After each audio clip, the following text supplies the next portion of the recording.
ಪತ್ರಕರ್ತ ಅಂತಂದ್ರೆ ಅವನ ಮುಖ್ಯ ಉದ್ದೇಶ ಸಮಾಜ ಸೇವೆ. ಕೈ ಬಾಯಿ ಸ್ವಚ್ಛ ಇಟ್ಕೊಂಡು ಇರಬೇಕು ಪತ್ರಕರ್ತ ಮುಖ್ಯವಾಗಿ. ಮೊದಲಿನ ಪತ್ರಕರ್ತರು ನೋಡ್ರಿ, ನಮ್ಮ ಸ್ವಾತಂತ್ರ್ಯ ಹೋರಾಟಗಾರರು ಅಂತಂದ್ರೆ ಮಹಾತ್ಮ ಗಾಂಧಿಯಿಂದ ಹಿಡ್ಕೊಂಡು ನೆಹರೂನಿಂದ ಹಿಡ್ಕೊಂಡು ನೀವು ಬರ್ರಿ, ಎಲ್ಲರೂ ಬರ್ರಿ ನೀವು, ಅವರೆಲ್ಲರೂ ಬ್ಯಾರಿಸ್ಟರ್ ಸಾವರ್ಕರ್ ಇರ್ಬೋದು, ಎಲ್ಲರೂ ಪತ್ರಕರ್ತರು.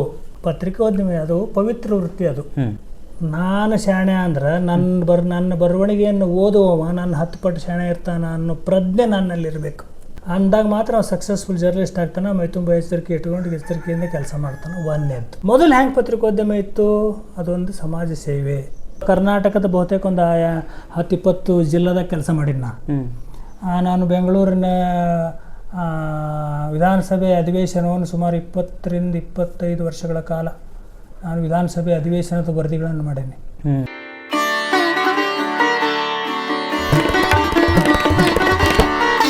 ನಮಸ್ಕಾರ. ನಮಸ್ಕಾರ. ಆರಾಮಿದ್ದೀರಿ? ಆರಾಮದೀವ್ರಿ. ಒಳ್ಳೇದಾಗ್ಲಿ. ತುಂಬಾ ತುಂಬಾ ಸಂತೋಷ. ನಮಸ್ಕಾರ ವೀಕ್ಷಕರೇ, ಬದುಕಿನ ಪುಸ್ತಕ ಯೂಟ್ಯೂಬ್ ಚಾನಲ್ಗೆ ಸ್ವಾಗತ. ಬನ್ನಿ, ನಾನು ಇವತ್ತಿನ ದಿವಸ ಗದಗ ಜಿಲ್ಲಾ ಗದಗ ತಾಲೂಕಿನ ಲಕ್ಕುಂಡಿ ಗ್ರಾಮದಲ್ಲಿದ್ದೀನಿ. ಇಲ್ಲಿ ಒಂದು ಮುದ್ರಣ ಕಾಶಿ ಎಂದೇ ಪ್ರಸಿದ್ಧಿಯಾಗಿರ್ತಕ್ಕಂಥ ಗದಗಿದು. ಈ ಗದಗಿನಲ್ಲಿ ಮುದ್ರಣ ಕಾಶಿ ಅಂತ ಹೇಳಿ ಕರೀತಾರೆ ಇದನ್ನು. ಅಷ್ಟು ಫೇಮಸ್ ಆಗಿರ್ತಕ್ಕಂಥ ಊರಿನಲ್ಲಿ ನಾನು ಇವತ್ತಿನ ದಿವಸ ಕೂತ್ಕೊಂಡಿದ್ದೀನಿ. ಒಬ್ಬ ಪತ್ರಕರ್ತ ಅಂತಂದರೆ ಅದು ಒಂದು ಬರೀ ಸಮಾಜದ ಕಳಕಳಿ ಅಷ್ಟೇ ಅಲ್ಲ, ದೇಶದ ಕಳಕಳಿ ಅಷ್ಟೇ ಅಲ್ಲ. ಈ ಒಂದು ಒಬ್ಬ ಪತ್ರಕರ್ತನಿಗಿರಬೇಕಾದಂತಹ ಒಂದಷ್ಟು ನಿಯಮಗಳಿರ್ತವೆ. ಆ ಪತ್ರಕರ್ತ ಅಂತಂದ್ರೆ ಏನು, ಪತ್ರಕರ್ತನ ಬದುಕು ಹೇಗಿರುತ್ತೆ, ಪತ್ರಕರ್ತ ಯಾವ ರೀತಿಯಾಗಿ ಪತ್ರಿಕೋದ್ಯಮದಲ್ಲಿ ಕೆಲಸ ಮಾಡ್ತಾರೆ ಅಂತಕ್ಕಂಥ ವಿಚಾರವನ್ನು ಇಟ್ಕೊಂಡು ಇವತ್ತಿನ ದಿವಸ ವಿಡಿಯೋವನ್ನು ಮಾಡ್ತಾ ಇದ್ದೀನಿ. ನನ್ನ ಜೊತೆಗೆ ಅಜಿತ್ ಗೋರ್ಪಡೆ ಅಂತಕ್ಕಂತಹ ಒಬ್ಬ ವಿಶೇಷ ಪತ್ರಕರ್ತ ಜೊತೆಗೆ ನಾನು ಇವತ್ತಿನ ದಿವಸ ಕೂತಿದ್ದೀನಿ. ಬನ್ನಿ, ಆ ನಿವೃತ್ತಿ ಪತ್ರಕರ್ತರನ್ನ ಮಾತಾಡಿಸಿ ಇದರ ಕುರಿತು ಒಂದಷ್ಟು ಹೆಚ್ಚಿನ ಮಾಹಿತಿಯನ್ನು ಪಡ್ಕೊಳ್ಳೋಣ. ಸ್ವಾಗತ ಬದುಕಿನ ಪುಸ್ತಕ ಯೂಟ್ಯೂಬ್ ಚಾನಲ್ಗೆ. ಸರ್ ನಮಸ್ಕಾರ ಕಾರ್ಯಕ್ರಮಕ್ಕೆ. ನಮಸ್ಕಾರ. ನಮಸ್ಕಾರ ಸರ್, ಇವತ್ತಿನ ದಿವಸ ಈ ಪತ್ರಿಕೋದ್ಯಮದಲ್ಲಿ ಈಗ ಒಂದಷ್ಟು ಜನ ಬರ್ತಾರೆ, ಏನೋ ಆಸೆಯನ್ನು ಇಟ್ಕೊಂಡು ಬರ್ತಾರೆ. ಈ ಪತ್ರಿಕೋದ್ಯಮದಲ್ಲಿ ಒಂದಷ್ಟು ಪತ್ರಕರ್ತರಾಗಿಬಿಟ್ರೆ ಸಾಕು, ನನಗೊಂದು ಸ್ವಲ್ಪ ಪವರ್ ಸಿಕ್ಕಂಗೆ ಆಗಿಬಿಡುತ್ತೆ, ಸಮಾಜವನ್ನು ಅಳಿಗಾಡಿಸ್ಬಿಡೋಣ ಅಥವಾ ಒಂದು ಸಂಸ್ಥೆಯನ್ನು ಅಳಿಗಾಡಿಸ್ಬಿಡೋಣ, ಅದರಿಂದ ದುಡ್ಡನ್ನು ಕೀಳೋಣ ಅಂತಕ್ಕಂಥ ಭಾವನೆಯನ್ನು ಇರ್ತಕ್ಕಂಥ ಒಂದಷ್ಟು ಜನರು ಅದಾರ. ಎಲ್ಲರೂ ಅದಾರ ಅಂತ ಹೇಳಂಗಿಲ್ಲ, ಬಟ್ ನಿಯತ್ತಾಗಿ ದುಡಿಯುವಂಥ ಪತ್ರಕರ್ತರು ಕೂಡ ಇದ್ದಾರೆ. ಇಂಥ ವಿಷಯಗಳನ್ನು ಇಟ್ಕೊಂಡು ನೀವು ಈ ಒಂದು ವಿಷಯಕ್ಕೆ ತಾವೇನು ಹೇಳ್ತೀರಿ? ನೋಡ್ರಿ, ಪತ್ರಕರ್ತ ಅಂತಂದ್ರೆ ಅವನ ಮುಖ್ಯ ಉದ್ದೇಶ ಸಮಾಜ ಸೇವೆ, ಸಮಾಜಕ್ಕೆ ಒಳಿತನ್ನು ಮಾಡುವುದು. ಕೈ ಬಾಯಿ ಸ್ವಚ್ಛ ಇಟ್ಕೊಂಡು ಇರಬೇಕು ಪತ್ರಕರ್ತ ಮುಖ್ಯವಾಗಿ. ಮೊದಲಿನ ಪತ್ರಕರ್ತರು ನೋಡ್ರಿ, ನಮ್ಮ ಸ್ವಾತಂತ್ರ್ಯ ಹೋರಾಟಗಾರರು ಅಂತಂದ್ರೆ ಮಹಾತ್ಮ ಗಾಂಧಿಯಿಂದ ಹಿಡ್ಕೊಂಡು ನೆಹರೂನಿಂದ ಹಿಡ್ಕೊಂಡು ನೀವು ಬರ್ರಿ, ಎಲ್ಲರೂ ಬರ್ರಿ ನೀವು, ಅವರೆಲ್ಲರೂ ಬ್ಯಾರಿಸ್ಟರ್ ಸಾವರ್ಕರ್ ಇರ್ಬೋದು, ಎಲ್ಲರೂ ಪತ್ರಕರ್ತರು. ನಮ್ಮ ಸ್ವಾತಂತ್ರ್ಯ ಹೋರಾಟಗಾರರು ಬಹುತೇಕ ಎಲ್ಲರೂ ಪತ್ರಕರ್ತರು. ಏನ್ರಿ, they are journalist come freedom fighters. ಏನ್ರಿ, ಪತ್ರಿಕೋದ್ಯಮಿ ಅದು ಪವಿತ್ರ ವೃತ್ತಿ. ಅದು ಪವಿತ್ರ, ಅದನ್ನು ಅಪವಿತ್ರಗೊಳಿಸಬಾರ್ದು. ಆಮೇಲೆ ಎರಡನೇದ್ದು, ಇತ್ತೀಚೆಗೆ 20-30 ವರ್ಷದಾಗ ಬಂದೈತೆ, ನಾನು ಪತ್ರಕರ್ತ, ನೀನು ಪತ್ರಕರ್ತ, ನಾನು ಆಗ್ತೀನಿ ಇದು. ಆದ್ರೆ ಸಮಾಜಕ್ಕೆ ಕರೆಕ್ಟ್ ಇವಾಗ ಸರಿಯಾದ ನಿಜವಾದ ಪತ್ರಕರ್ತ ಯಾರು, ಸರಿಯಾದ ಯಾರು ಅನ್ನೋದನ್ನ ನಿರ್ಧಾರ ಮಾಡ್ತಾರೆ. ಸಮಾಜವೇ ನಿರ್ಧಾರ ಮಾಡುತ್ತೆ. ಯಾಕಂದ್ರೆ ನಾನು ಶಾಣೆ ಅಂದ್ರೆ ನನ್ನ ಬರವಣಿಗೆಯನ್ನು ಓದುವವ ನನ್ನ 10 ಪಟ್ಟು ಶಾಣೆ ಇರ್ತಾನ ಅನ್ನೋ ಪ್ರಜ್ಞೆ ನನ್ನಲ್ಲಿರಬೇಕು. ಅಂದಾಗ ಮಾತ್ರ ಮೊದಲನೇದಾಗಿ ಅಂದಾಗ ಮಾತ್ರ ಅವ್ನು ಸಕ್ಸಸ್ಫುಲ್ ಜರ್ನಲಿಸ್ಟ್ ಆಗ್ತಾನೆ. ಮೈ ತುಂಬ ಎಚ್ಚರಿಕೆ ಇಟ್ಕೊಂಡು ಎಚ್ಚರಿಕೆಯಿಂದ ಕೆಲಸ ಮಾಡ್ತಾನೆ. ಒಂದನೇದ್ದು. ಎರಡನೇದ್ದು, ನೋವಾಗ್ತೈತೆ ಹೇಳಕ್ಕೆ, ಅಯೋಗ್ಯರು ಭಾಳ ಮಂದಿ ಈ ರಂಗಕ್ಕೆ ಬಂದಿದ್ದು. ಭಾಳ ಮಂದಿ ಬಂದಾರ. ಯೋಗ್ಯರು ಏನು ಬರಲಿಲ್ಲ. ಅಯೋಗ್ಯರು ಭಾಳ ಮಂದಿ, ಯೋಗ್ಯರು ಕಡಿಮೆ ಬಂದಾರ, ಅಯೋಗ್ಯರು ಭಾಳ ಮಂದಿ ಬಂದಾರ. ಆಮೇಲೆ ಇತ್ತೀಚಿನ 2-3 ದಶಕದಲ್ಲಿ ಪತ್ರಿಕೋದ್ಯಮ ಕಮರ್ಷಿಯಲೈಸ್ ಆಗಿಬಿಟ್ಟಿದೆ. ಅದೊಂಥರ ಕಮರ್ಷಿಯಲ್ ಆಗಿಬಿಟ್ಟೆ. Commercial, purely commercial. ಇದು ಫ್ಯಾಕ್ಟೇ. ಇದು ನಿಜ ಸ್ಥಿತಿ. ನಿಜ ಸ್ಥಿತಿ. ಮೊದಲು ಹ್ಯಾಂಗೆ ಪತ್ರಿಕೋದ್ಯಮ ಇತ್ತು? ಅದೊಂದು ಸಮಾಜ ಸೇವೆ, ಸಾಮಾಜಿಕ ಸೇವೆ, ಸಮಾಜಮುಖಿಯನ್ನು ಕೆಲಸ ಮಾಡ್ತಾ ಇತ್ತು. ಸಮಾಜಮುಖಿಯಾಗಿ ಕೆಲಸ ಮಾಡುವಂಥ ಸೇವೆ ಇರ್ತಿತ್ತು. ಇನ್ನೊಂದು ಉದಾತ್ತವಾದಂಥ ವಿಚಾರ. ಆ ಉದಾತ್ತ ವಿಚಾರಗಳು ಈಗ ಇತ್ತೀಚಿನ 2-3 ದಶಕದಲ್ಲಿ ಕಡಿಮೆ ಹಾಕ್ಕೊಂತ ಬರ್ತೈತಿ. ಇವು ಅದಾವಿಲ್ಲ ಅಂತಲ್ಲ, ಅವರು ಆ ರೀತಿ ಇರುವಂತಹ ಪತ್ರಿಕೋದ್ಯಮದಲ್ಲಿ ಕೆಲಸ ಮಾಡುವಂಥವ್ರು ಇದ್ದಾರೆ, ಒಬ್ಬರು ಇಲ್ಲಂತಲ್ಲ. ಅನೇಕ ಮಂದಿ ಹೆಸರು. ಆದ್ರೆ ಬಹುತೇಕ ಕಡೆ ನಾನು ಕರ್ನಾಟಕದ ಬಹುತೇಕ ಒಂದು 10-20 ಜಿಲ್ಲೆದಾಗ ಕೆಲಸ ಮಾಡಿನ ನಾನು. ಬೆಂಗಳೂರಿನ ವಿಧಾನಸಭೆ ಅಧಿವೇಶನವನ್ನು ಸುಮಾರು 20ರಿಂದ 25 ವರ್ಷಗಳ ಕಾಲ ನಾನು ವಿಧಾನಸಭೆ ಅಧಿವೇಶನದ ವರದಿಗಳನ್ನು ಮಾಡೀನಿ. ಹೈಕೋರ್ಟ್ ಪತ್ರಕರ್ತನಾಗಿ 2 ವರ್ಷ ಕೆಲಸ ಮಾಡೀನಿ. ಆಮೇಲೆ ಬೆಂಗಳೂರು ಸಿಟಿ ಕ್ರೈಮ್ ರಿಪೋರ್ಟರಾಗಿ ಕೆಲಸ ಮಾಡೀನಿ. ನಾನು ಬೆಂಗಳೂರು ಸಿಟಿ ಕ್ರೈಮ್ ರಿಪೋರ್ಟರಾಗಿ ಆಮೇಲೆ ನಾನು ಇದು ಬೆಳಗಾವಿ, ಬಿಜಾಪುರ, ಗುಲ್ಬರ್ಗ, ರಾಯಚೂರು, ಬಳ್ಳಾರಿ ಇಲ್ಲೆಲ್ಲ ಜಿಲ್ಲಾ ವರದಿಗಾರನಾಗಿ ಕೆಲಸ ಮಾಡೀನಿ. ನೀವು ಒಟ್ಟು ಎಷ್ಟು ಪತ್ರಿಕೆಗಳಲ್ಲಿ ಸೇವೆ ಮಾಡಿದ್ರಿ? 4 ಪತ್ರಿಕೆಗಳು. ಮೊಟ್ಟ ಮೊದಲು ಜನಪ್ರಕಾಶ, ಆ ನಂತರ ನವನಾಡು ಅಂತೇಳಿ ಒಂದು ಹುಬ್ಬಳ್ಳಿಯಿಂದ ಶುರು ಆಯಿತು 1984ರಲ್ಲಿ. ಅಲ್ಲಿ ಆ ನಂತರ ಬೆಳಗಾವಿ ಗಡಿ ಭಾಗದಲ್ಲಿ ಕನ್ನಡಮ್ಮ ಅಂಥೇಳಿ ಒಂದು ಪತ್ರಿಕೆ ಇತ್ತು. ಅಲ್ಲಿ ಒಂದು ಇಲ್ಲ ಕೆಲವು ವರ್ಷ, ಇಲ್ಲಿ 3 ಸೇರಿ ಒಂದು 10ರಿಂದ 11 ವರ್ಷ. ನಂತರ ಸಂಯುಕ್ತ ಕರ್ನಾಟಕದವರು ನಾನು ಕರೆದು ಬರೀ ಒಂದು ಪೋಸ್ಟ್ ಕಾರ್ಡ್ ಹಾಕಿದ್ದು. ಪೋಸ್ಟ್ ಕಾರ್ಡ್ ನಿಮಗೆ ಪೋಸ್ಟ್ ಹಾಕಿದ್ರು? ಪೋಸ್ಟ್ ಕಾರ್ಡ್ ನಾ ಹಾಕಿದ್ದು. ನೀವು ಹಾಕಿದ್ದು ಏನಂತ ಹಾಕಿದ್ರಿ? ನಾಲ್ಕನೇದ್ದು ಒಂದು ಪೋಸ್ಟ್ ಕಾರ್ಡ್. ಹಿಂಗೆ ನಾನು ಖಾಲಿ ಇದ್ದೀನಿ. ನಾ ಹಿಂಗೊಂದು 8-10 ವರ್ಷ ನಾನು ಸರ್ವಿಸ್ ಮಾಡೀನಿ. ನಿಮ್ಗೆ ಅವಕಾಶ ಇದ್ದರೆ ಅವಕಾಶ ಕೊಟ್ಟರೆ ಕೆಲಸ ಮಾಡ್ತೀನಿ. ಇಷ್ಟ ಹಾಕಿದ್ದು ನಾನು. ಬರ್ರಿ ಇಂಟರ್ವ್ಯೂಗೆ ಅಂತ ಸಂಯುಕ್ತ ಕನ್ನಡದ ಕರೆದ್ರು. ಅದಕ್ಕೆ ಕಾರಣ ಏನು ಅಂತಂದ್ರೆ ಕನ್ನಡ ಮಾಲಕನ ಜೋಡಿ ನನಗೆ ಜಗಳ ಆಯ್ತು ಒಂದು ಸುದ್ದಿ ಸಲುವಾಗಿ. ಒಂದು ಸುದ್ದಿ ಒಳಗೆ ಅವನ ಸ್ನೇಹಿತ ಒಬ್ಬ ಪೊಲೀಸ್ ಇನ್ಸ್ಪೆಕ್ಟರ್ನ ಹೆಸರು ಬಂದಿರಲಿಲ್ಲ. ಅಫ್ಕೋರ್ಸ್ SP ಆಫೀಸ್ನಿಂದ ಕೊಟ್ಟಂಥ ಪ್ರೆಸ್ ನೋಟ್ ಅಂತ ಏನು ಇರ್ತೈತೆ, ಆ ಪ್ರೆಸ್ ನೋಟಿಗೆ ಅವನ ಹೆಸರು ಇರಲಿಲ್ಲ. ನಮ್ದೇನೋ ತಪ್ಪಿರಲಿಲ್ಲ. ನನ್ನ ಹೆಸರು ಬರಲಿಲ್ಲ ಅಂಥೇಳಿ ಅವನ ಸಿಟ್ಟಿಗೆದ್ದು ಮಾಲಕಿಗೆ ಜಡಿ. ಆ ಮಾಲಕ ಸಾಹೇಬ್ರು ಕ್ಷಮೆ ಕೇಳು ಅಂತಂದ. ಕ್ಷಮೆ ಕೇಳೋ ತಪ್ಪೇನೋ ಮಾಡಿಲ್ಲ ಅಂಥೇಳಿ ಬಿಡ ರಾಜೀನಾಮೆ ಬಿಸಾಕಿ ಬಿಟ್ಕೊಂಡ್ಮೇಲೆ ಹೊರಗೆ. ಕೆಲವೊಂದಿಷ್ಟು ಸಮಯದೊಳಗೆ ಪತ್ರಿಕೆ ಒಳಗೆ ನನ್ನ ಹೆಸರು ಅಂತ ಬಂದಿಲ್ಲ ಅಂದ್ರೂ ಸಹಿತ ಈ ಥರ ಜಗಳ ಮಾಡೋ ಮಂದಿನೇ. ಹೌದು ಹೌದು ಹೌದು ಹೌದು ಹೌದು. ಬರೀ ಕೇವಲ ಹೆಸರಿಗೋಸ್ಕರ ಅಧಿಕಾರಿಗಳು, ಈಗ ನಂದೇ ಉದಾಹರಣೆ ಹೇಳಿದ್ನಲ್ಲ, ಅಧಿಕಾರಿಗಳು ಕೆಲವರು ತಮ್ಮ ಹೆಸರು ಬರಬೇಕು. ರಾಜಕಾರಣಿಗಳು ಕೂಡ ಉದಾತ್ತ ವಿಚಾರದ ರಾಜಕಾರಣಿಗಳು ಬೇಕಾದಷ್ಟು ತಲೆ ಕೆಡಿಸ್ಕೊಳ್ಳಲ್ಲ, ಅದ್ರ ಬಗ್ಗೆ ತಲೆ ಕೆಡಿಸ್ಕೊಳ್ಳೋಲ್ಲ. ಪತ್ರಿಕೆಯೊಳಗೆ ಹೆಸರು ಫೋಟೋ ಬರೋ ಸಲುವಾಗಿನೇ ನನ್ನ ಬಗ್ಗೆನೇ ಬರಿಬೇಕು ಅಂತ. ಹೌದು, ನಮ್ಮ ಬಗ್ಗೆ ಅವ್ರದ್ದೇನೋ ಅವ್ರ ನೆಗೆಟಿವ್ ಬರಿಬಾರ್ದು, ಅವ್ರ ಬಗ್ಗೆ ಪಾಸಿಟಿವ್ ಆಗಿ ಬರಿಬೇಕು. ಅವ್ರ ಬಗ್ಗೆ ಪಾಸಿಟಿವ್ ಆಗಿ ಬರೆಯೋ ಸಲುವಾಗಿನೂ ಕೆಲವು ಮಂದಿ ಸಾಕೊಂಡಿರ್ತಾರ ಅವ್ರು. ಬಹಿರಂಗ ಸತ್ಯ ಇದು, ಸತ್ಯ ಐತೆ, ಹಂಗೂ ಐತೆ ಇದು. ಏನು ಯಾವುದೇ ಹಿಂಜರಿಕೆ ಹೆದರಿಕೆ ಅದ್ರಾಗ ಏನಿದೆ ಇಲ್ಲ. ಒಳ್ಳೆಯ ರಾಜಕಾರಣಿಗಳನ್ನ ಅದಾರ, ಈ ರೀತಿ ಇರುವಂಥ ರಾಜಕಾರಣಿಗಳನ್ನ ಅದಾರ. ಆದ್ರೆ ನಾವು ಇರೋದನ್ನ ನಾವು ಫ್ಯಾಕ್ಟ್ ಇದ್ದಕ್ಕಿದ್ದಂಗೆ ಬರೆದಿದ್ದ ಆ ರಾಜಕಾರಣಿ ನೋಡ್ದ ಅಂತಂದ್ರೆ ಅದನ್ನ ನಮ್ಮ ವರದಿ ನೋಡಿ, ಪತ್ರಿಕೆ ವರದಿ ನೋಡಿ ತಿದ್ದುಕೊಳ್ಳುವಂಥ ವಿಶಾಲ ಮನೋಭಾವದ ರಾಜಕಾರಣಿಗಳು ಭಾಳ ಮಂದಿ ಅದಾರ. ನಮ್ಮನ್ನು ಎಚ್ಚರಿಸಿದ್ರಪ್ಪ ಇವರು ಅಂತ ಭಾಳ ಮಂದಿ ಅದಾರ. ನಿಮ್ಮಿಂದ ನಾವು ತಿಳ್ಕೊಂಡಿವಿ ಇದನ್ನ ಅಂತೇಳಿ, ನಮ್ಗೆ ಗೊತ್ತಿರಲಿಲ್ಲ, ನಮ್ಗೆ ನೀವು ವಿಷಯ ಗೊತ್ತು ಮಾಡಿಕೊಟ್ರಿ ಅಂತಂದವರು ಅದಾರ. ಇದು ಪಾಸಿಟಿವ್ ಆಗಿ ತಗೋಬೇಕು, ಪಾಸಿಟಿವ್ ಆಗಿ ತಗೋಬೇಕು. ಈಗ ಅವ್ರು ನನ್ನ ಪತ್ರಿಕೆಯಲ್ಲಿ ಅವಹೇಳನಕಾರಿಯಾಗಿ ಮಾತಾಡಿದ್ರು ಅಥವಾ ಬರೆದು ಬಿಟ್ರು ಅನ್ನೋದು ಆಮೇಲೆ ನೆಗೆಟಿವ್ ಥಿಂಕಿಂಗ್. ಒಬ್ಬ ಪತ್ರಕರ್ತನ ಬರೆಯುವಾಗ ಪೂರ್ವಾಗ್ರಹ ಪೀಡೆ ಇರ್ತಕ್ಕಂಥದ್ದು. ನಮ್ಮವ್ರು ಇವರು ಇಂಪಾರ್ಷಲ್ ಆಗಿ ಬರೀಬೇಕು, ಅವನೇ ಇರಲಿ ಇಂಪಾರ್ಷಲ್ ಆಗಿ. ಏನಿದೆ ಇದ್ದಿದ್ದನ್ನ ಇದ್ದ ಹಾಗೆ. ಯಾವಗಳಿಂದ ಹೊರಗಿರ್ಬೇಕು ಇವರು ಪತ್ರಕರ್ತರು ನೋಡ್ರಿ, ಸ್ನೇಹ ಇರಬೇಕು, ಸಂಬಂಧಗಳಿಂದ ಜಾತಿ ಮತ್ತೊಂದು ಮಗದೊಂದು ಇವು ಅವು ಬರಬಾರ್ದು, ಇದ್ರೊಳಗೆ ಬರಬಾರ್ದು. ಅದ್ರ ದುರಂತ ಅಂತಂದ್ರೆ ಜಾತಿ ಎಲ್ಲದ್ರಾಗೂ ಐತಿ, ಪತ್ರಕರ್ತರಾಗೂ ಐತಿ ಅಂದ್ರೆ ತುಂಬಿ ತುಳುಕೊತ್ತ ಐತಿ, ಅಲ್ಲ ತುಂಬಿ ತುಳುಕೈತಿ. ಹಿಂಗಿದ್ದಾಗ ಮತ್ತೆ ಪತ್ರಿಕೆ ಹೇಗೆ ಹೊರಗೆ ಬರ್ತೀರಿ? ಇಲ್ಲ, ಅದಕ್ಕೂ ನೀವು ಸಂಬಂಧ ಇಲ್ಲ. ಅದಕ್ಕೂ ಸಂಬಂಧ ಇಲ್ಲ. ಹೆಂಗೆ ಸಂಬಂಧ ಇಲ್ಲ ಅಂತ ಹೇಳ್ತೀನಿ. ಈಗ ನಮ್ಮ ಪತ್ರಿಕೆ ಆಯ್ಗಾರ ಸೇರೋದಿಲ್ಲ ಅಂತ ಹೇಳಿ ನಮ್ಮ ಕಡೆ ಮಾತೈತಿ. ಸೇರೋದಿಲ್ಲ, ಅದು ಹೆಚ್ಚು ಅನ್ವಯ ಆಗೋದು ನಮ್ಮ ಪತ್ರಕರ್ತರಿಗೆ. ಈಗ ನನ್ನ ಕಂಡ್ರೆ ನಿನಗಾಗೋದಿಲ್ಲ, ನಿನ್ನ ಕಂಡ್ರೆ ನನಗಾಗೋದಿಲ್ಲ. ಪತ್ರಿಕೋದ್ಯಮದೊಳಗೆ ಪತ್ರಕರ್ತರಾಗಿ ಬರಲ್ಲ. ನೀವೊಂದು ಚಲೋ, ಕೆಲವರು ಎಲ್ಲರೂ ಅಲ್ಲ. ಗುಣಕ್ಕೆ ಮತ್ಸರವಿಲ್ಲ ಅನ್ನೋ ಮನೋಭಾವದವರು ಬಹಳ ಕಡಿಮೆ. Percentage is very less.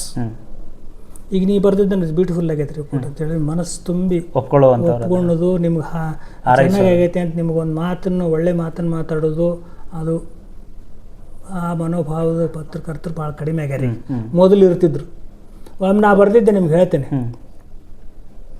ಈಗ 30-35 ವರ್ಷದ ಹಿಂದೆ ಒಂದು ಲೇಖನ ಬರೆದಿದ್ದೆ, ಅಂಟಾರ್ಟಿಕಾ ಅಂತಂದ್ರೆ ಈಗ ಭೂಗೋಳದ ಬಿಂದು, ಅದು 0.9 ಅಂಟಾರ್ಟಿಕಾ.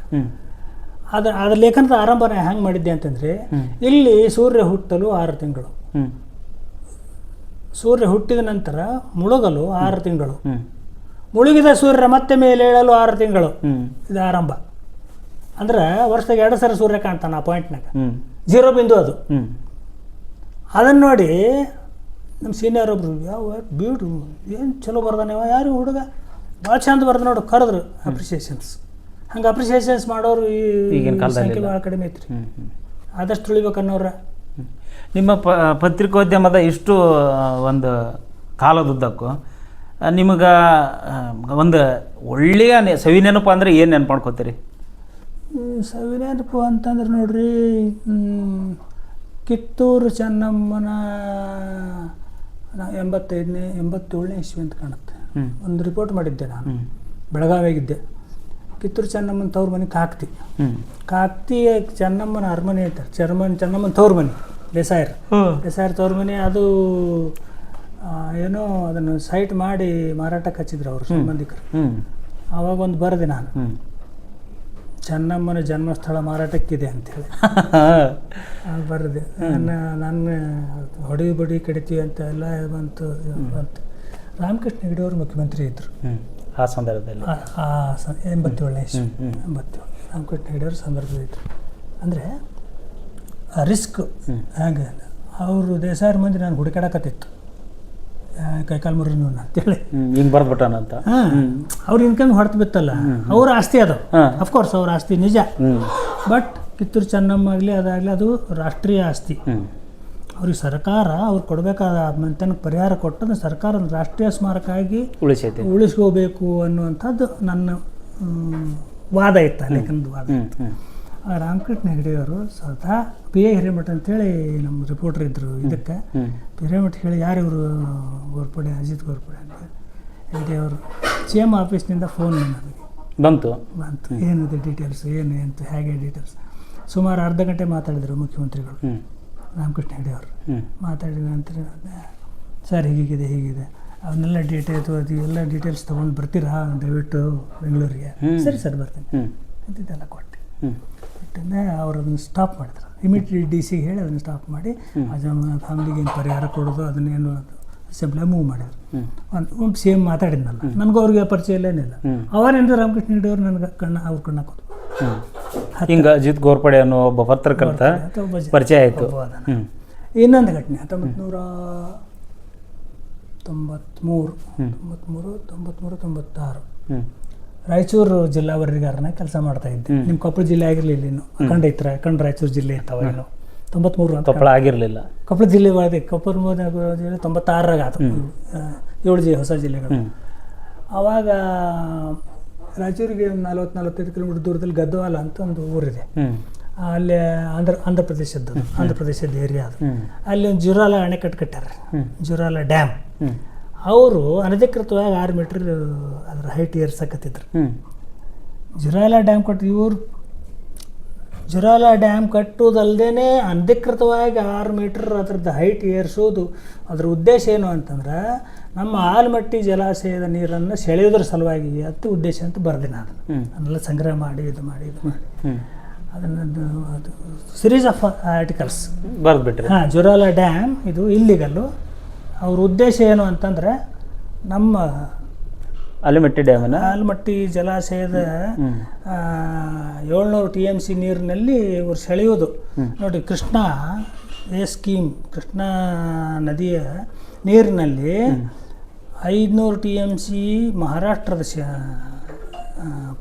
ಶೇರು, ನಮ್ಮದು 750 TMC, 900 TMC ಆಂಧ್ರದವರು. ಕೃಷ್ಣಾ ನದಿ it's A second biggest river in India after Brahmaputra. It's second biggest river Krishna. Maharashtra 500 TMC, Karnataka 700 TMC, ಇವರು 900 TMC. 900 TMC ಇದ್ದರೂ ಸಮಾಧಾನ ಇವ್ರಿಗೆ. ನಾಗಾರ್ಜುನ ಸಾಗರ ಅನ್ನೋದು ಸೆಕೆಂಡ್ ಬಿಗ್ಗೆಸ್ಟ್ ಡ್ಯಾಮ್. ಬಾಕ್ರಾನಂಗಲ್ ಬಿಟ್ಟರೆ ಇಂಡಿಯಾದಲ್ಲಿ second biggest dam is Nagarjuna Sagara of Andhra Pradesh.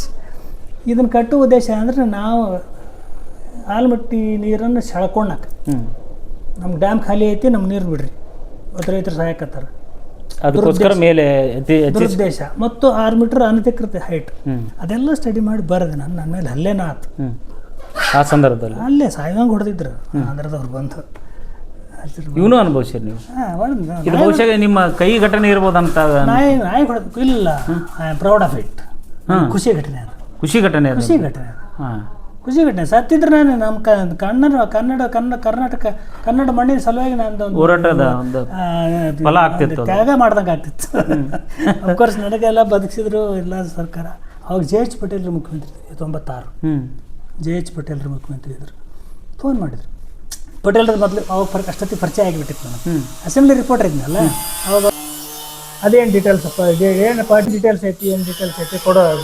ಆಯ್ತು ಸರ್ ಅಂತ ಅದನ್ನು ಕೊಟ್ಟು ಅದನ್ನು ಆಧಾರವಾಗಿ ಇಟ್ಕೊಂಡು ಸುಪ್ರೀಂ ಕೋರ್ಟ್ನಾಗ ಅವರು ತಕರಾರು ಅರ್ಜಿ ಹಾಕಿದ್ರು. ಅದ್ರ ಹೈಟ್ ಸ್ಟಾಪ್ ಆಯ್ತು, ಇಲ್ಲಿಗಲ್ ಹೈಟ್ ಏರ್ಸ್ ಪೂರ್ಣ ಆಗಿದ್ದಿಲ್ಲ. ಸ್ಟಾಪ್ ಮಾಡಿದ್ರು. Illegal height supreme court order ಮಾಡಿ ಇಲ್ಲಿಗಲ್ಲಿ ನೀವು ಆರ್ಬಿಟ್ರಿ ಅಥವಾ ಇಲ್ಲಿಗಲ್ಲಿ ಸ್ಟಾಪ್ ಮಾಡ್ರಿ. ಸಾಕು, ಆ ಖುಷಿ ನನಗೆ. Okay sir, okay. ನಿವೃತ್ತಿ ಹೊಂದಿದ ಮೇಲೆ ಮುಂದಿನ ಬದುಕನ್ನ ಯಾವ ರೀತಿಯಾಗಿ ನಡೆಸ್ತಾ ಇದ್ದೀರಾ ಅದ್ರ ಬಗ್ಗೆ? ಮೊದಲೇ ನಿವೃತ್ತಿ ಆದ ನಂತರ ಇದು ಹೊಲದ್ದು ಇದು ತೋಟ ಮಾಡಿಕೊಂಡು ಏನೋ ಒಂದು ಮಾಡಬೇಕು ಅಂಥೇಳಿ ಅನ್ನುವಂಥದ್ದೇ ಇತ್ತು ನಮ್ಗೆ. ಹಂಗಾಗಿ ಈ 1.5 ಎಕರೆ ಭೂಮಿ ಒಳಗೆ ಮೊದಲು ಶುರು ಮಾಡಿ ಈಗ ಆಮೇಲೆ ನಮ್ಮ ಸಹೋದರರು ಸುಧೀರ್ ಘೋರ್ಪಡೆ ವಕೀಲರು ಅವ್ರು ನನಗೆ ಬಹಳ ಬೆಂಬಲ ಕೊಟ್ಟರು ಮಾಡೋದಕ್ಕೆ. ಏನ್ರಿ, ಬಹಳ ಬೆಂಬಲ ಕೊಟ್ಟು ಸ್ವಲ್ಪ ಇದನ್ನು ಮಾಡೋಲ್ಲ ಇವತ್ತು. ಯಾಕಂದ್ರೆ ಸುಮಾರು 20 ವರ್ಷಗಳ ಕಾಲ ಸಂಯುಕ್ತ ಕರ್ನಾಟಕದಾಗ ಕೃಷಿ ಪುರವಣಿಯನ್ನು ಬರ್ದವ್ ನಾನು. ಪ್ರತಿ ಬುಧವಾರ ಪ್ರತಿ ಕೃಷಿ ಪುರವಣಿ ಆರಂಭ ಮಾಡಿದವನೇ ನಾನು ಅಲ್ಲಿ. 1995 ದೇವೇಗೌಡರು ಮುಖ್ಯಮಂತ್ರಿ ಆಗಿದ್ರು. ಅವಾಗ ನಿಜಲಿಂಗಪ್ಪನವರು ಅದನ್ನು ಉದ್ಘಾಟನೆ ಮಾಡಿದ್ರು. ಕೃಷಿ ಪುರವಣಿ ಪ್ರತಿ ಬುಧವಾರ ಬರ್ತಿತ್ತು. 4 ಪುಟಗಳದ್ದು ಕೃಷಿ ಪುರವಣಿ ಅವೆಲ್ಲ. ಮತ್ತು ಎಲ್ಲ ಕೃಷಿಯಲ್ಲಿ ಆಸಕ್ತರ ಕಡೆ ಎಲ್ಲ ಬರೆಸಿದ್ದೆ ನಾನು. ಆಮೇಲೆ ಇದನ್ನು ಸ್ವಲ್ಪ ಮಾಡೋಣ, ಆಮೇಲೆ ಸಾಕು ಪತ್ರಿಕಾ ರಂಗ ಸ್ವಲ್ಪ ಸಾಕು, ಇದು ಹೊಸದೊಂದು ಏನೋ ಲೈಫ್ ಮಾಡೋಣ ಇದ್ರಾಗ ಒಂದು ಇದು. ಆಮೇಲೆ ಇವರೆಲ್ಲ ಇದಕ್ಕೆ ಮೂಲ ಇದು ಪ್ರೇರಣೆ ಏನು ಅಂತಂದ್ರೆ ರಾಸಾಯನಿಕ ಮುಕ್ತ ಕೃಷಿ. ಈ ನಂದೇನು ಈ ರಾಸಾಯನಿಕ ಏನು ಯೂಸ್ ಮಾಡಲ್ರಿ, ಏನನ್ನು ಬಳಸಲ್ಲ. ಇದು ಇದು ಕತ್ತೆ ಅವರೇ ಅಂತಾರೆ. ಇದು ಬೇಲಿಯನ್ನು ಕಟ್ ಮಾಡ್ತದೆ. ಇದು ಬಳ್ಳಿ ಒಂದು, ಇದು ಎಳೆದ ಕಾಯಿದ್ದಾಗ ಇದು ಪಲ್ಯ ಮಾಡಿ ತಿನ್ನಕ್ ಬರ್ತೈತಿ. ಔಷಧಿನೂ ಹೌದು, ಇದು ಔಷಧಿನೂ ಹೌದು. ಭಾಳ ಅಂದ್ರೆ ಏನಂದ್ರೆ ಬಹಳ ಔಷಧಿಗಳು ಇದಾವೆ ನೋಡ್ರಿ. ಅಮೃತ ಬಳ್ಳಿ ಇದು, ಅಮೃತ ಬಳ್ಳಿ ಇದು ಸರ್ವಶ್ರೇಷ್ಠ. ಹಲವಾರು ರೋಗಗಳನ್ನು ನೆಗಡಿ, ಶೀತ, ಜ್ವರ, ಮತ್ತೊಂದು ಮಗದೊಂದು ಏನ್ರಿ ಉತ್ಕೃಷ್ಟವಾದ ಇದು ಬೇಲಿನೂ ಗಟ್ಟಿ ಮಾಡ್ತದೆ, ನಿಮ್ಗೆ ಔಷಧ ಹಿಂಗೆ ಭಾಳ ಪ್ರತಿಯೊಂದು ಇದು ನೋಡ್ರಿ. ಇದು ಬೇಲಿ ಸಂರಕ್ಷಣೆಗೋಸ್ಕರ ಹಾಕೊಂಡ್ರಿ ಕತ್ತಿ ಅವ್ರೆ. ನೋಡಿ ಇಲ್ಲಿ ನೋಡ್ರಿ, ಇದು ತಂತಿ ಇದ್ದಂಗೆ ಐತೆ ನೋಡ್ರಿ. ಇದು ತಂತಿ ನಾಮಕೆ ವಾಸ್ತೆ. ಇದು ನೋಡ್ರಿ, ಇದು ಫುಲ್ ಗಟ್ಟಿ ಐತದ. ಇದು ನೆಟ್ ಹಣ್ಣದಂಗೆ ಹೆಣದ್ ಬಿಡ್ತೈತಿ. ಹೆಣಿಕೆ ಹಾಕೊಂಡ್ಬಿಡ್ತೈತಿ. ಹೆಣಿಕೆ ಹಾಕೊಂಡ್ಬಿಡ್ತೈತಿ. ಇದು ಹೊಲದ ಬೇಲಿ ಇದು. ಆಮೇಲೆ ಇದು ಬೇಲಿ ಮುಳ್ಳಿನ ಗಿಡ. ಇದು ಮುಳ್ಳು, ಇದು ಕ್ಲಂಟಾನ್ ಅಂತ ಇದು ಹಳ್ಳಿ ಭಾಷೆದಾಗ ಅಂತಾರ. ಇದ್ರದ್ದು ಇದು ಬಾಟ್ನಿಕಲ್ ನೇಮ್ ಏನೈತೆ ಯಾರಿಗೂ ಗೊತ್ತಿಲ್ಲ. ನಮಗೂ ಗೊತ್ತಿಲ್ಲ. ಆದ್ರೆ ಇದು ಲಂಟಾನ್ ಅಂತೇಳಿ ಬೇಲಿ ಒಂದು. ಇದ್ರದ್ದು ಅದ್ಭುತವಾದ ಇದು ಏನು ಅಂತಂದ್ರೆ ಒಂದಿಷ್ಟು ಕೆಂಡ ಮಾಡಿ ಇದೊಂದಿಷ್ಟು ಹಸಿ ಸೊಪ್ಪು ಕೆಂಡದಾಗ ಹೋಗೋದು ಬಿಡ್ರಿ, ಒಂದು ಸೊಳ್ಳೆ ಸನಕ್ಕೆ ಬರೋದಿಲ್ಲ. ಇದ್ರ ವಾಸನೆಗೆ ಒಣಗಿದಲ್ಲ, ಹಸಿದೆ ಹಾಕ್ಬೋದು. ವಾಸನೆ ನೋಡ್ರಿ, ಇದು ಗೊತ್ತಾಗುತ್ತೆ ಅದ್ರ ವಾಸನೆ ಹೆಂಗೈತಿ. ಅದ್ರ ವಾಸನೆ ಎಷ್ಟು ಖಡಕ್ ಐತಿ ನೋಡ್ರಿ. ಅವಾಗ ಘಮ ಘಮ ಅಂತ ಐತಿ, ಒಂದ್ ಸ್ವಲ್ಪ ಕ್ಷಾರ ಅನ್ಸುತ್ತೆ. ಸೊಳ್ಳಿಗೆ ಯಾವುದೇ ಕ್ಷಾರ ವಾಸನೆ ಆಗಿ ಬರೋದಿಲ್ಲ. ಸೊಳ್ಳಿಗೆ ಯಾವುದೇ ವಾಸನೆ ಬಂತು ಅಂದ್ರೆ ಹೋಗ್ಬಿಡ್ತೈತಿ. ಇವನ್ ಹೋಗಿ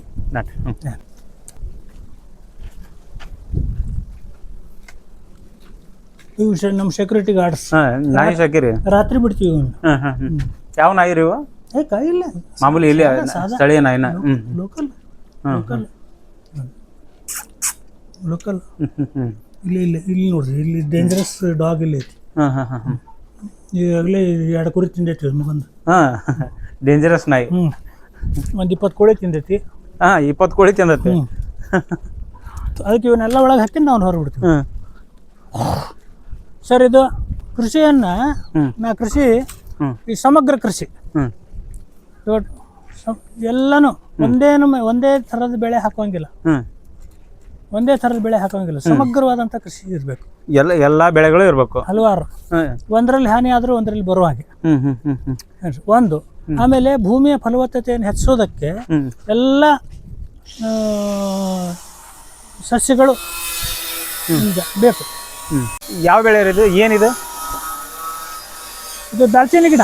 ಇದು ದಾಲ್ಚಿನ್ನಿ ಗಿಡ. ಇದು ದಾಲ್ಚಿನ್ನಿ ವಾಸನೆ ನೋಡಿ ಚಕ್ಕಿ ಆಗುತ್ತಲ್ಲ. ಚಕ್ಕಿ, ಮಗ್ಗಿ, ಆಮೇಲೆ ಇದನ್ನು ಇದಕ್ಕೆ ಹಾಕ್ತಾರೆ ಮಸಾಲೆಗೆ. ಗಮಗಮ ಅಂತೈತಿ ಇದು ಕೂಡ. ಇದು ಚಕ್ಕೆ ಯೂಸಾ? ಇದು ಯೂಸಾ? ಚಕ್ಕಿ. ಇದು ಬಡ್ಡೆಗಿಂದ ಕಟ್ ಮಾಡಿ ಇದನ್ನ ತೊಗಟೆ ಸುಲಿದು ಇದನ್ನ ದಾಲ್ಚಿನ್ನಿ ಮಾಡ್ತಾರೆ. ಇದು ಮಸಾಲೆ ಎಲೆ. ಇದು ಹೂ ಬಿಡ್ತೈತೆ ಸಣ್ಣ ಸಣ್ಣ ಮಗ್ಗಿಗೆ ಕರೆ ಲವಂಗದಂಗ 3 ಥರದ್ದು ಅದು ಯೂಸ್ ಐತೆ.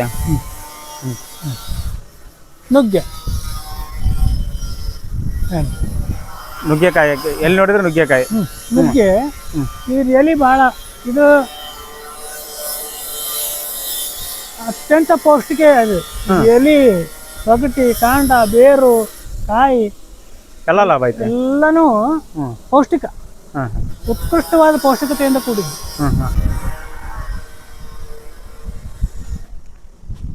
ಈ ವರ್ಷ ಶುರು ಆಗೈತೆ ಮಾವು. ಯಾವ ಮಾವು ಇದು? ಇದು ತೋತಾಪುರಿ. ತೋತಾಪುರಿ. ನಮ್ಮ ಕಡೆ ಹಳ್ಳಿ ಭಾಷೆದಾಗ ಗೋವೆ ಮಾವಿನಕಾಯಿ. ಗೋವಿ ಮಾವಿನಕಾಯಿ ಅಂತಾರಲ್ಲ ಇದನ್ರಿ? ಗೋವೆ ಮಾವಿನಕಾಯಿ ಅಂತೀವಲ್ಲ. ಗೋವಿ ಮಾವಿನಕಾಯಿ. ತೋತಾಪುರಿ. ಅದು ಯಾಕೆ ಗೋವಿ ಮಾವಿನಕಾಯಿ ಅಂತಾರೆ? ಗೋವಾದಿಂದ ಬಂತ? ಗೊತ್ತಿಲ್ಲ, ಅದು ಹಂಗೆ ಬಟ್ ಹೆಸರು ಹಂಗೈತೆ ಅದ. ನಾನು ವಿಜ್ಞಾನದ ವಿದ್ಯಾರ್ಥಿನೂ ಅಲ್ಲ, ಮತ್ತೊಂದಲ್ಲ. ಇಲ್ಲಿ ಹೆಂಗ್ ಬಂತು ಇದು? ಇದು ಅಲ್ಲ, ಕೃಷಿ ಕ್ಷೇತ್ರದ ವಿಷಯಗಳನ್ನ ಇದರಲ್ಲಿ ಬರಿತಾ ಇದ್ರಿ ಪತ್ರಿಕೆಯಲ್ಲಿ, ಹಾಗಾಗಿ ಆಸಕ್ತಿ ಬಂದು ಇದನ್ನ ಮಾಡಿರಿ. ಆಸಕ್ತಿ ಬಂದು ಆಮೇಲೆ ಎಲ್ಲಕ್ಕಿಂತ ಮೂಲ ಎಲ್ಲದಕ್ಕೂ ಅನ್ನನೇ ಮೂಲ ಅಲ್ರಿ. ಅನ್ನನೇ ಮೂಲ. ಎಲ್ಲದಕ್ಕೂ ಅನ್ನ ಮೂಲ ಅಲ್ಲ. ಮೂರತ್ತು ಬೇಕಲ್ಲ ಮನುಷ್ಯನಿಗೆ, ಪ್ರತಿಯೊಬ್ಬನಿಗೂ. ಒಂದ್ ಪಕ್ಷ ಬಟ್ಟೆ ಇಲ್ದಿದ್ರು ಅನ್ನ ಜೀವ ಬದುಕಬಹುದು. ಅನ್ನ ನೀರು ಇಲ್ದಿ ಅದ್ರ ಬದುಕಕ್ಕೆ ಸಾಧ್ಯನೇ ಇಲ್ಲ. ಅದು ಬೇಸಿಕ್ ಇದು. ಹಂಗಾಗಿ ಬಯಸಿ ಮಾಡಿರೋಂತ. ಹೌದು. ಆಮೇಲೆ ಸಮಗ್ರ ಕೃಷಿ ಮಾಡುವಂತದ್ದು ಒಂದು, ಅಂದ್ರೆ ಒಂಥರ ಕಾಡಿನ ತರ. ಈ ನಮ್ಮಲ್ಲಿ ಬಹಳ ಜನ ಕೃಷಿಕರಲ್ಲಿ ಒಂದು ಕಲ್ಪನೆ ಏನಿದೆ ಅಂತಂದ್ರೆ, ಬಹಳ ಜನ ಕೃಷಿಕರಲ್ಲಿ ಅಂಡಪಟ್ಟಿ ಗೊಬ್ಬರ ಹಾಕಬೇಕು. ಈ ರಾಸಾಯನಿಕ ಗೊಬ್ಬರಗಳ ಉಗಮ ಹೆಂಗ್ ಬಂತು ಅನ್ನೋದೇ ಒಂದು ದೊಡ್ಡ ಅನಾಹುತಕಾರಿ ಕಥೆ ಐತಿ. ಏನ್ರಿ? ಪ್ರಪಂಚದ ಒಂದನೇ ಮಹಾಯುದ್ಧ, 2ನೇ ಮಹಾಯುದ್ಧದಲ್ಲಿ ಆದ ನಂತರ ಉಳಿದ ಏನು ಮದ್ದಿತ್ತಲ್ಲ, ಆ ಮದ್ದಿಗೆ ಒಂದು ವಾಣಿಜ್ಯ ಸ್ವರೂಪ ಕೊಡೋದ್ರ ಸಲುವಾಗಿ ಆ ಮದ್ದನ್ನ ಈ ರಸಗೊಬ್ಬರಗಳು ಮತ್ತು ಕೀಟನಾಶಕಗಳನ್ನಾಗಿ ಮಾಡಿದ್ರು. ಇದು ಹಿಸ್ಟ್ರಿ. ಗೊಬ್ಬರ ನಮ್ಮ ದೇಶಕ್ಕೆ ಹೆಂಗ್ ಬಂತು ಅಂತ. ರಾಸಾಯನಿಕ ಗೊಬ್ಬರ ವಿದೇಶಿಗರು, ಪಾಶ್ಚಿಮಾತ್ಯ ರಾಷ್ಟ್ರದವರು ಅಂಡಾಪಟ್ಟಿ ಆಗಿನ ಕಾಲಕ್ಕೆ ಲಕ್ಷ ಕೋಟಿ ಲೆಕ್ಕದಾಗ ಮದ್ದು ಉಳಿತು. ಯುದ್ಧ ಮಾಡುವ ಮೇಲೆ ಮದ್ದುಗಳು. ಆ ಮದ್ದನ್ನ ಅದು ವೇಸ್ಟ್ ಆಗುತ್ತಲ್ಲ, ಯುದ್ಧ ಅಂತೂ ಮುಗಿದೋತು, ವೇಸ್ಟ್ ಆಗುತ್ತಲ್ಲ ಅದು. ಅದಕ್ಕೊಂದು ಅದನ್ನೊಂದು ಮಾರಾಟದ ಸರಕಾಗಿ ಪರಿವರ್ತನೆ ಮಾಡ್ಬೇಕಲ್ಲ. ಅದಕ್ಕೆ ಅವ್ರು 100 ವಿಜ್ಞಾನಿಗಳನ್ನ ಎಂಗೇಜ್ ಮಾಡಿದ್ರು ಅವರು, ಪಾಶ್ಚಿಮಾತ್ಯರು. ಮಾಡಿ ಇದಕ್ಕೆ ಯಾವ ಸ್ವರೂಪ ಕೊಡ್ಬೋದು? ಹಂಗಾರೆ ಇದಕ್ಕೊಂದು ರಾಸಾಯನಿಕ ಗೊಬ್ಬರದ ರೂಪನೂ ಕೊಡಬೇಕು. ಆಮೇಲೆ ಅದು ಬೇಗನೆ ಬೆಳೀತದ. ಆಮೇಲೆ ಕೀಟನಾಶಕದ ರೂಪ ಕೊಡುವುದು, ಕೀಟಗಳನ್ನು ಸಾಯಿಡಕ ಔಷಧಿ ರೂಪದ. ಬಟ್ ಅದು ದುರಂತ ಏನು ಅಂತಂದ್ರೆ, ಅದ್ರ ದುಷ್ಪರಿಣಾಮದ ಬಗ್ಗೆ ಹೇಳಿಲ್ಲ. ಅದು ನಿಧಾನ ವಿಷಯ. ಅದು ಗಂಧಕ ತಿಂದ್ರೆ ಏನಾಗತ್ತೆ ನಿಮ್ಗೆ? ಸಾಯ್ತಿರ್ಲಿ ಕ್ರಮೇಣ. ವಿಷಯ ಹೌದಲ್ಲ. ಯಾವುದೇ ಮದ್ದು ಇಟ್ ಈಸ್ ಸಲ್ಫರ್ ಬೇಸ್ಡ್. ಗಂಧಕದ ಮೂಲದಿಂದನೇ ತಯಾರಾಗಿರೋದು. ಈಗ ಬುಲೆಟ್ನಾಗಿರೋ ಒಳಗಿನ ಪುಡಿ ಇರ್ತೈತಲ್ಲ, ಪುಡಿ ಇಂದ ಹಿಡ್ಕೊಂಡು ಎಲ್ಲ ಸ್ಫೋಟಕಗಳು ಎಲ್ಲ ಅಲ್ಲಿಂದ ತಯಾರಾಗೋದು. ನಮ್ಮ ಪೂರ್ಣಚಂದ್ರ ತೇಜಸ್ವಿಯವರು ಸ್ಪಷ್ಟವಾಗಿ ತಮ್ಮ ಇದ್ರಾಗ ಬರ್ದಾರ. ಸಹಜ ಕೃಷಿ ಪುಸ್ತಕದೊಳಗೆ ಇದನ್ನ ಎಕ್ಸ್ಪೋಸ್ ಮಾಡ್ಯಾರ. ಪೂರ್ಣಚಂದ್ರ ತೇಜಸ್ವಿ ಎಲ್ಲ ಬರ್ದಾರ. ಸಹಜ ಕೃಷಿ ಅಂತ ಒಂದು ಸಣ್ಣ ಪುಸ್ತಕ ಐತಿ, ಮಿಲೇನಿಯಂ ವರ್ಕ್ಸ್ ಅಂತ ಹೇಳಿ ಒಂದೇನು ಸಿರೀಸ್ ಬಂತ ಅವ್ರದ್ದು. ಸಹಜ ಕೃಷಿ ಅಂತ ಅದ್ರಾಗ ಈ ವಿಷಯ ಹೇಳೋ ವಿಷಯ ಇದು ನಾನು ಕ್ರಿಯೇಟ್ ಮಾಡ್ಕೊಂಡು ಹೇಳ್ತಾ ಇಲ್ಲ. ಅವ್ರು ಆ ಪುಸ್ತಕದಲ್ಲಿ ದಾಖಲೆ ಮಾಡಿದ ವಿಷಯ ನಿಮ್ಗೆ ಹೇಳಕತ್ತಾರೆ. ಅವಾಗ ಇದು ಗೊಬ್ಬರ ರೂಪದಲ್ಲಿ ಬಂತಿದ್ದು ನಮ್ಗೆ. ಅವಾಗಿಂದ ನಾವು ಗೊಬ್ಬರ ಬಳಸಿದ್ದಿಲ್ಲ. ನಾವು ಸಗಣಿ ತಿಪ್ಪಿನ ಈಗ 1950ನೇ ಇಸ್ವಿಕ್ಕಿಂತ ಮುಂಚೆ ಎಲ್ಲಿತ್ತು ನಿಮ್ಮಲ್ಲಿ? ಎಲ್ಲಿತ್ತು? DAP ಇತ್ತು? ಇದ್ದಿಲ್ಲ. ಅವಾಗ ಇದ್ದಿಲ್ಲ. ಬರೀ ಸಗಣಿ ಗೊಬ್ಬರ ಮಾತ್ರ ನಾವು ಯೂಸ್ ಮಾಡ್ತಾ ಇದ್ವಿ. ಹೌದಾ? ಏನ್ರಿ? ನಮಸ್ಕಾರ. ಆರಾಮ? ಓಕೆ. ಈಗ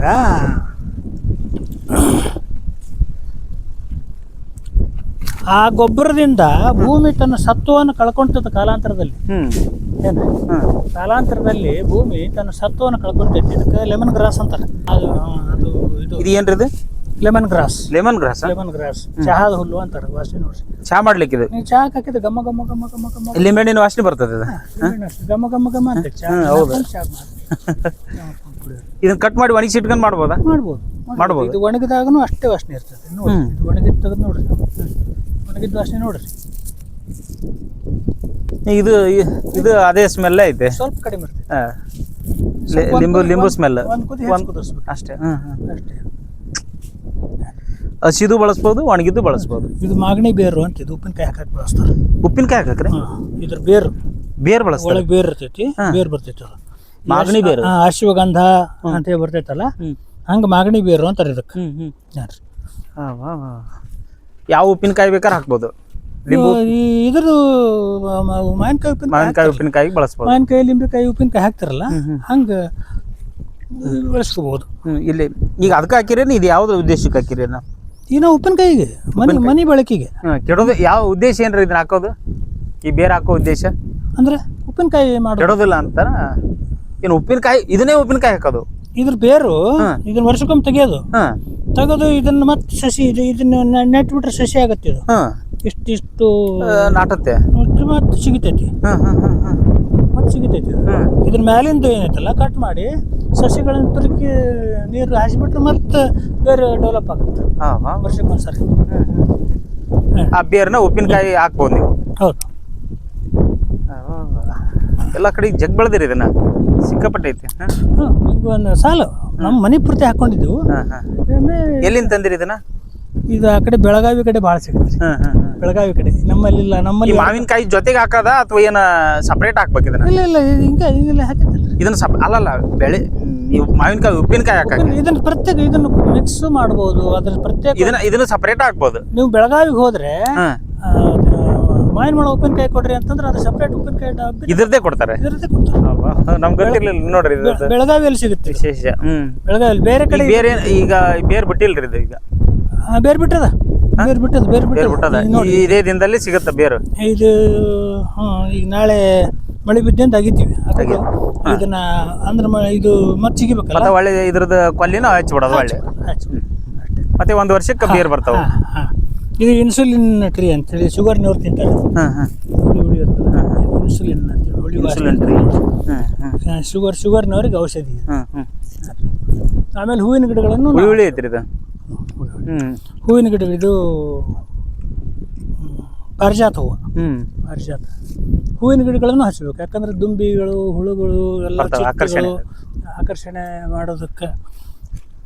ಆಮೇಲೆ ದೊಡ್ಡ ದೊಡ್ಡ ಗಿಡಗಳನ್ನು ನಾವು ಹಚ್ಕೋಬೇಕು. ಏನ್ರಿ ಈಗ 30 ಫೂಟ್ ಒಂದು ತೆಂಗು, ಅದ್ರ ಮಧ್ಯದಲ್ಲಿ ಬೇರೆ ಗಿಡ. ಒಂದು ನಿಂಬಿನ ಇರ್ಬೋದು, ಮಾವ ಇರ್ಬೋದು, ಪೇರ್ಲ ಇರ್ಬೋದು. ಏನ್ರಿ ಹಿಂಗೆ ಅಂದ್ರೆ ಒಂದೇ ಥರದ ಬೆಳೆಯನ್ನು ಬೆಳಿಬಾರ್ದು, ಹಾಕಬಾರ್ದು. ಇದೆಲ್ಲ ಸಾವಯವ ಕೃಷಿಯಲ್ಲಿ ಬೆಳೀತಾ ಇದೆ ಸಂಪೂರ್ಣ. ಏನು ರಾಸಾಯನಿಕ ಗೊಬ್ಬರ, ಏನು ಕ್ರಿಮಿನಾಶಕಗಳನ್ನು ಬಳಸಲ್ಲ. ಒಮ್ಮೆ ಗೊಬ್ಬರ ಹಾಕಿದ್ರೆ ಲಕ್ಷ ಗಟ್ಟಲೆ ಖರ್ಚು ಮಾಡ್ತೀನಿ ರೀ ನಾನು. ತಿಪ್ಪೆ ಗೊಬ್ಬರ, ಸಗಣಿ ಗೊಬ್ಬರ. ಸಗಣಿ ಗೊಬ್ಬರ ಅಲ್ಲಿ ಸಗಣಿ ಗೊಬ್ಬರ ಕುಟ್ರಿ ಬಿದ್ದಾವ, ತೋರಿಸ್ತೀನಿ ಬರ್ರಿ. ಇಲ್ಲೆಲ್ಲ ಇದೆ ಲೆಮನ್ ಗ್ರಾಸ್. ಅಷ್ಟು ಇದೆ ಲೆಮನ್ ಗ್ರಾಸ್ ಸಾಲ್ಕ. ಇದ್ರದ್ದು ಏನು ವೈಶಿಷ್ಟ್ಯ ಇಲ್ಲಿ ಹಾಕೋದು ಅಂತಂದ್ರೆ ಹುಳ ಉಪ್ಪಡಿ ಬರೋದಲ್ರಿ ಇದಕ್ಕೆ.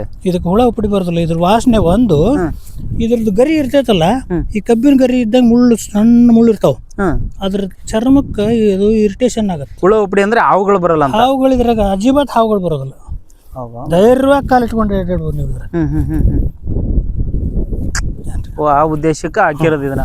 ಇದು ನಿಮ್ಗೆ ಇನ್ನು 20-25 ವರ್ಷಕ್ಕೆ ಇದು 1 ಲಕ್ಷ ರೂಪಾಯಿ ಗಿಡ ಆಗತ್ತೆ. ಯಾವ ಗಿಡ ಇದು? ಇದು ಮಾಗನಿ. ಮಾಗನಿ ಗಿಡ. ಮಾಗನಿ ಅದು ನಿಮ್ಮ ಹಿಂದಿರು ಸಿಲ್ವರ್ ಓಕ್. ಸಿಲ್ವರ್ ಓಕ್ ಹಚ್ಚಿ 2 ವರ್ಷ ಆತಿಗೆ. ಸಿಲ್ವರ್ ಟ್ರೀ, ಸಿಲ್ವರ್ ಓಕ್ ಇದು 2 ವರ್ಷ ಆಯ್ತು. ಓಕೆ. ಇದಂತೂ ನಿಮ್ಮಲ್ಲಿ ಸಿಕ್ಕಾಪಟ್ಟೆ ಐತಿ ಇದು. ಇದು ಏನಿದು? ಕತ್ತೆ ಅವರೆ. ಅದ್ರದ್ದು ಬೀಜ ಭಾಳ ಆಕರ್ಷಕ. ಅದು ಬೀಜ ಕೆಂಪಗ ನೋಡ್ರಿ. ಇವ್ನ ಆರಿಸ್ಬೇಕು. ಇವನ್ನ ಆರಿಸಿ ಕೆಂಪಗ ಬೇಲಿ ಆಗತ್ತೆ. ಇದು ಬೇಲಿ ಗಟ್ಟಿ ಆಗುತ್ತೆ. ಮತ್ತೆ ತನ್ನ ಮಳೆಗಾಲಕ್ಕೆ ತಾನು ಸಿಗ್ತೈತಿ. ತಾನು ಸಿಗ್ತೈತ್ರಿ. ಆಮೇಲೆ ಬೀಜ ಬಿದ್ದಿರ್ತಾವಲ್ಲ, ತಾನು ಬೆಳೆಯುತ್ತೆ. ತಾನೇ ಬೀಜವನ್ನು ಆರಿಸ್ಕೊಂತೀವಿ ನಾವು. ಅಲ್ಲ ಆರಿಸ್ಕೋತೀರಿ, ಉಳಿದು ಕಣ್ಣಿಗೆ ಕಾಣ್ಲಾರ್ದು ಮತ್ತೆ ಬಿದ್ದು ಬೆಳಿತೇವೆ. 5 ಫೂಟ್ 10 ಫೂಟ್ ಒಂದು ಚುಚ್ಚಿರಿ. ಬೀಜ ಊರ್ ಬಿಟ್ರೆ ಸಾಕು. ನೋಡ್ರಿ ಈಗ ಎಷ್ಟು ಸಿಕ್ಕಾಪಟ್ಟೆ ಆಗಿವೆ ನೋಡ್ರಿ. ನಿಮಗೆ ಇದು ಯಾವ ಪ್ರಾಣಿನೂ ಹಾಯಕ್ ಸಾಧ್ಯ ಇಲ್ಲ. ಬೇಲಿ ಆಗುತ್ತೆ. ಯಾವ ಪ್ರಾಣಿನೂ ಹಾಯಕ್ ಸಾಧ್ಯ ಇಲ್ಲ. ನೋಡ್ರಿ ಅದ್ರಾಗ ಎಷ್ಟು ಬೀಜ ಅದಾಗ ಸಿಕ್ಕಾಪಟ್ಟೆ ಬೀಜ.